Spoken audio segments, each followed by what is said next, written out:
kusoo dhawaada wararkii ugu dambeeyay Soomaaliya caalamka qodobada wararka daawan doontaana waxaa kamid ah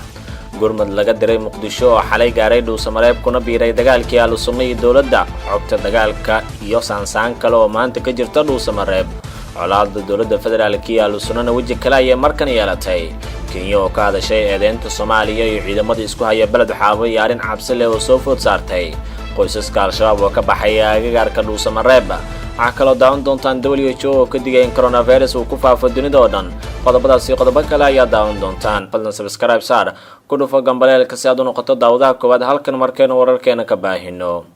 inuu ku bilaabnay gurmad ayaa laga diray Muqdisho waxaana ay gaareen Dhuusamareeb dagaalka ay ku biireen dawladda Soomaaliya ayaa ciidamo gurmud ah u daabushay magaalada Dhuusamareeb ee gobolka Galgaduud kadib dagaal xoogan oo shalay ka qarxay magaaladaas ciidamadan oo ay diyaarado ka qaaday garoonka Aadan Cadde ee magaalada Muqdisho ayaa gaaray xalayto garoonka Ugaas Nuur ee magaalada Dhuusamareeb ciidamadan oo ka tirsan booliska sida gaarka u tababaran ee Haram Cad ayaa waxaa horkacayay Farxaan Maxamuud Aadan Farxaan Qaarole oo ah taliyaha ciidanka Haram Cad warar khilaafsan ayaa ka soo baxaya tirada dhabta ee askarta la geeyay xalayto Dhuusamareeb balse wararka ugu buuran waxay sheegayaan in tiradooda u dhaxayso 100 ilaa 200 oo askari Farxaan Maxamuud Aadan ayaa kamid ah saraakiisha ciidamada dawladda ee bishii Oktoobar la geeyay Dhuusamareeb inkastoo maalmihii u dambeeyay oo ku sugnaa Muqdisho ciidamadan waxay hadda si rasmi ah ugu biireen dagaalka ka soconaya Dhuusamareeb ee u dhaxeeya ciidamada dawladda iyo xoogagga Al-Sunnada Galmudug dagaalkan oo isku gobol dhacsada ayaa waxaa xalayto xooggiisu ka socday agagaarka xaruntii Inji oo ah halku magaalada Dhuusamareeb ka degan yahay Sheekh Maxamed Shaakir Cali Xasan madaxweynaha cusub ee garabka dawladda ee Al-Sunna wariyaashu waxay soo tabanayaan in rasaas xalayto laga maqlayay qaybo kamid ah Dhuusamareeb balse rasaastaas ay ahayn mid aad u soconayso oo teerteel ay ahayd ciidamada dawladda waxay isku dayeen inay fooda geliyaan xarunta Inji hayeeshee iska caabin xoogan ay kala kulmeen xoogagga Al-Sunnada gobolada dhexe maqribkii shalayto fila Soomaaliya ayaa waxay gurmad ka geysay magaalada Dhuusamareeb xilli ay soo tarayaan baaqyada nabadeed ee laga soo saarayo dagaalka ka soo cusboonaaday xarunta maamulka Galmudug madaxda dawladda federaalka oo iyagu mowqifkooda cad yahay isla markaana garab taagan yahay madaxweynaha Galmudug ee garabka dawladda Axmed Cabdi Kaariyo Qorqor ayaa dhagaha ka fureystay baaqyada ka imaanaya odayaasha dhaqanka ee xildhibaanada baarlamaanka iyo siyaasiyiinta Galmudug ka soo jeeda dagaalka qaar wuxuu ka soconayaa Dhuusamareeb ayaa natiijada ka dhalatay doorashadii ay ku kala irdoobeen saamileeda Galmudug labadii bishan lagu soo doortay madaxweyne Axmed Cabdi Kaariyo Qorqor dagaalku waxaa intiisa badan saansaan saaka ay ka jirtaa qaybo kamid ah xarunta Inji ee Dhuusamareeb oo ay ka degan yihiin hoggaanka Al-Sunna intuusan bilaaban dagaalkii Dhuusamareeb ee shalay waxaa toogasho meel fog ah lagu dilay taliyihii ciidanka Haram Cad ee Dhuusamareeb xilli uu ku sugnaa qaybaha sare ee dhismaha wasaaradda tamarta iyo biyaha Galmudug oo sidaas ugu fogeen xarunta Inji oo ay gacanta ku hayaan culimada diinka wararkii ugu dambeeyay inuu ka helay Dhuusamareeb waxay sheegayaan in ciidamada dawladda ee dagaalka ku jiray la isugu geeyay xarunta militariga Soomaaliya ee qaybta 21 dagaal 6 saacadood qaata ayuu ahaa dagaalkii shalay waxaana wili xalayto iyo saaka lama qariirayo saas ay isku ridayaan ciidamada dawladda iyo kuwa gaarka ee Haram Cad labada ciidan waxay isku adeegsadeen hubka fudud iyo kuwa gaadiidka dagaalka waxaana jira khasaaro naf iyo mid maaliyadeed oo kala gaaray dhinacyada saacadaha badan ku dagaalamay magaaladaas waxaa la daweynayaa dad waxyeelo gaartay oo 12 qof ah halka ay dhinteen dad kale oo ku dhow 10 ruux oo isugu jira ciidamada dagaalamayay dadka deegaanka sida warbaahinta u sheegeen in la waraadiyo ku sugan magaalada Dhuusamareeb khasaaraha inta uu ka badnaan karaa maadaama dagaalka uu yahay mid weli la isku hor fadhiyo mararka qaarna la maqlayo rasaasta teeteel oo isku ridayaan dhinacyada dagaalamaya meel ka fog halka lagu dagaalamo oo agagaarka xarunta Inji waxaa gaaraysa rasaas waxaana dadka deegaanka ay bilaabeen inay ka barakacaan maadaama ay xamili waayeen daryanka rasaastii wiiftada ee guryahooda ugu tagaysa ila waraadi waxay warbaahintu sheegeen saraakiisha labada dhinac ee hogaaminaysa dagaalka ee dhaawacyo soo kala gaareen waxaana la qaaday meedadka askar dagaalka ku jirtay dhaawacyo ciidamo badan dhanka kale waxaa baaqyo nabadeed loo jeediyay dawladda federaalka ee Al-Sunna wasiirkii hore arrimaha gudaha xildhibaan ka tirsan golaha shacabka Cabdiraxmaan Maxamed Xuseen Odoba xildhibaan ka soo jeeda deegaanada Galmudug ee qeybaha kala duwan ee bulshada waxay soo jeediyeen in shuruud la'aan dagaalka lagu joojiyo wax walibana lagu dhameeyo miiska wada hadalka geesta kale waxaa been noqotay warar kala tibaaxayay in Cabdisamad Macalin Maxamuud wasiirkii hore arrimaha gudaha Soomaaliya ahna wiilku dhalay hogaamiyaha Al-Sunnada Galmudug Macalin Maxamuud oo ku dhaawacmay dagaalkii shalay una kamid ah saraakiil hub qaatay oo ku dagaalamaya xarunta Inji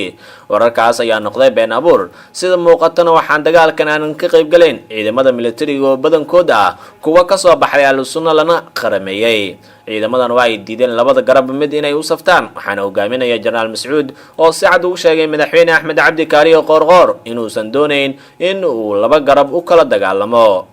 dagaalo kale ayaa ahlu sunnada waxa uu saansaan iyana ay ka jirtaa magaalada Gurceel, gaar ahaan aagga saldhigga booliska Gurceel. saraakiisha ciidamada federaalka waxay tilmaameen in ammaanka Gurceel si degdeg ah ay ku xallin doonaan. Farxaan Maxamed Qaaroolo oo kamid ah saraakiishii xalay tagay magaalada Dhuusamareeb ayaa durba bilaabay howlgallo ka dhan ah magaalada, waxaana wacd uu ku maray inuu nadiifin doono qalalaasi ka dhacay magaaladaas sida uu tilmaamay Farxaan Qaaroolo oo ah taliyaha ciidanka Haramcad. sidoo kalena meedkii dhaawacyada qaar ka mid ah askarta Haramcad ayaa laga soo qaaday magaaladaas waxaana la keenay magaalada Muqdisho. wayaa wararkaas intaanan ahlu sunna iyo Dhuusamareeb ka bixin xubnaha al-shabaab ee qoysaskooda ay ku nool yihiin agagaarka caasimada galmudug ee Dhuusamareeb ayaa bilaabay inay la baxaan caruurtooda sida ay sheegtay ahlu sunna. Sheekh Maxamed Shaakir Cali Xasan ayaa arrintaas ku shaaciyay qoraal uu soo saaray. ahlu sunnada Sheekh Shaakir u doortay madaxweynaha galmudug kadib markii ay isku dhaceen dowladda federaalka. sida ku xusan bayaanka daadguraynta qoysaskii caruurta waxay ka socotaa meel qiyaastii 40 kiiloomitir u jirta Dhuusamareeb. hadalka madaxii hore ee xukuumadda dowlad goboleedkaas ayaa imaanaya iyadoo maalmihii la soo dhaafay Dhuusamareeb ka dhaceen falil liddi ku ah nabadgelyada. dhacdooyinkaas waxay isugu jiraan tii shalay kale oo ka dhacday magaaladaas oo ah israsaaseen labada dhinac ee ahlu sunna iyo dowladda dhex martay, balse qoysaskan waxaa sababtay u guurayaan ay tahay markii ahlu sunna cadaadis ay saartay sababo la xiriira qaraxyo iyo dilil iskoorimaadyo ciidamada ah oo magaaladaas ku batay. Sheekh Shaakir wuxuu ku eedeeyay xukuumadda inay wado abaabul ciidan oo ka dhan ah culimada diinka ahlu sunna ee naf iyo maalba u huray nabadda deegaanada galmudug iyo baacsiga al-shabaab ayuu yidhi. dowladda Kenya waxay ka hadashay eedeynta Soomaaliya ee ciidamada isku haya balad xabo. dowladda Kenya ayaa ka hadashay waraaq ka soo baxday dowladda federaalka ee Soomaaliya xukuumadda Nairobi ku eedeysay inay faragelin ku hayso arrimaha gudaha Soomaaliya ayaa Kenya ugu baaqday inay si degdeg ah u joojiso xadgudubyada ka dhanka ah madaxbannaanideeda iyo falalka xasilooni darrada ee ka wada xuduudaha labada dal. hayeshee afayeenka Colonel Cyrus Oguna ayaa dowladda Kenya warbaahinta la hadlay waxa uu sheegay in haddii Soomaaliya ay dacwad ay qabtay inay mariso safaaradda Kenya ay ku leedahay Muqdisho kama hadli karno waxyaabaha ku qoran war-saxaafadeedka ilaa iyo haatan ma lahan wax naga soo gaaray dowladda Soomaaliya kamana hadli karno waxyaabaha ay ka waramayaan warbaahinta marka wax dacwada naga soo gaaray Soomaaliya haba yaraatee ma lahan ayuu yidhi. dadka deegaanka Mandheera ayaa warbaahinta u sheegay in ciidamo taabacsan wasiirka amniga Jubbaland Cabdirashiid Janan ay ku sugan yihiin xadka labada dal gaar ahaan xaafadda magaaladaas ka tirsan ee BB1, balse afayeenka dowladda Kenya waxa uu sheegay inaysan jirin ciidamo ka tirsan Jubbaland iyo qof baxsada oo Kenya martigelisay. waxaan nahay dal uu sharcigu ka shaqeeyo waxaanu ixtiraameynaa xeerarka caalamiga, balse haddii ay jirto cid wax ka tabanaysa dowladda Kenya waxaa jira wadiiqooyin loogu talagalay oo ay tahay in loo maro oo lagu dacwoodo, mana jirto sabab aan u martigelinayno qof baxsada ah. marka wax dacwad oo rasmi ah ay naga soo gaartay safaaraddeena Muqdisho ma jirto, waana halkaas wadada ay la tahay in la maro ayuu hadalkiisa sii raaciyay.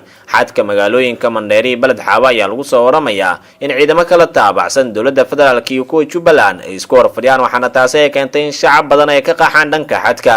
ka dowlad ahaan shaqadeenu waxay tahay inaan ilaalino xuduudeena, inaan xaqiijino haddii iskoorimaad dhaco iyo inaan usoo gudubno xadkayaga. haddii ay taasi dhacdana waxaan diyaar u noqonaynaa xuduudeena si aynu u xaqiijino difaaca shacabkeena oo aan isku difaacno inay samayso xaalad walba oo amni oo dhacda. hadalkaas wuxuu intaas ku daray Cyrus Oguna. war-saxaafadeed maalin ka hor ka soo baxay wasaaradda arrimaha dibadda Soomaaliya oo warbaahinta soo gaaray waxaa lagu dalbaday in Kenya si degdeg ah u joojiso xadgudubyada ka dhanka ah madaxbannaanida Soomaaliya. dowladda federaalka waxay ugu baaqaysaa dowladda Kenya inay si degdeg ah u joojiso xadgudubyada ka dhanka ah madaxbannaanida Soomaaliya iyo falalka xasilooni darrada oo ka wada xuduudaha labada dal ayaa lagu yiri war-saxaafadeed ka soo baxay dowladda Soomaaliya. waxaa sidaas lagu sheegay in Soomaaliya ay in muddo u dulqaad u muujinaysay dowladda Kenya. dhanka kale warkan ayaa lagu sheegay in Soomaaliya ay qadarinayso AMISOM balse ay ka ogolaaneen in howlaheeda dhanka kale ay weeciyaan. dowladda Soomaaliya ayaa horaantii bishan Kenya ka dalbatay inay usoo gacan geliyaan Cabdirashiid Janan oo sheegtay in uu 28